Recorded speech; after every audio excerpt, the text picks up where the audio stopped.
Hi guys, ഇതാ 2 half സർക്കിളിൽ cardboard എടുക്കുക, ഒന്ന് കവർ ചെയ്യുക, ഫോം ബോർഡ് എടുക്കുക, ഒട്ടിക്കുക, കഴിഞ്ഞു. ഇത്രയേ ഉള്ളൂ. അപ്പോൾ ഇതെന്ത് സാധനം, ഇതെന്താന്ന് പറഞ്ഞാൽ കറക്റ്റായിട്ട് എനിക്കും അറിയില്ല.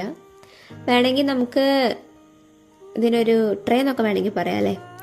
ഈ ബുക്കൊക്കെ ഹോൾഡ് ചെയ്യാം, വേണമെങ്കിൽ വേറെ എന്തെങ്കിലും സാധനങ്ങളൊക്കെ ഹോൾഡ് ചെയ്ത് വെക്കാൻ പറ്റുന്നതാണ്. ഞാനിവിടെ ഹോൾഡ് ചെയ്തിട്ടുള്ളത് വേറെ ഒന്നുമല്ല, കുറച്ച് പൗച്ചസ് ആണ്. ഈ പൗച്ചസ് സ്റ്റിച്ച് ചെയ്തിട്ടുള്ളത് വേറെ ആരുമല്ല, ഞാൻ തന്നെ. ഇതിന് ക്യുൾട്ടഡ് പൗച്ചസ് എന്ന് പറയും. ഇത് നിങ്ങൾക്ക് ഇഷ്ടപ്പെട്ടാൽ, അല്ല അങ്ങനെയല്ല, നിങ്ങൾക്ക് ഇതിലേതാ ഇഷ്ടപ്പെട്ടതെന്നൊന്ന് കമൻറ്റ് ചെയ്യാം. പിന്നെ ഇതിൻ്റെ ട്യൂട്ടോറിയൽ വീഡിയോ, അതായത് പൗച്ചിൻ്റെ ട്യൂട്ടോറിയൽ വീഡിയോ വേണമെങ്കിൽ ഒന്ന് കമൻറ്റ് ചെയ്യുക. പിന്നെ ഈ പൗച്ചസ് നിങ്ങൾക്ക് ഇഷ്ടപ്പെട്ട് വാങ്ങാനൊക്കെ താല്പര്യം ഉണ്ടെന്നുണ്ടെങ്കിൽ എനിക്കൊന്ന് DM ചെയ്യാം. അപ്പോൾ ഇത്രയും കാര്യങ്ങൾ നിങ്ങൾ ചെയ്യുക, കൂടെ നിങ്ങൾ ലൈക്കും കൂടി ഒന്ന് ചെയ്തോളൂ. അപ്പോൾ ഇത്രയുള്ള വീഡിയോ, ബാക്കിയും കൂടി ഒന്ന് കാണാം. അപ്പം ബൈ.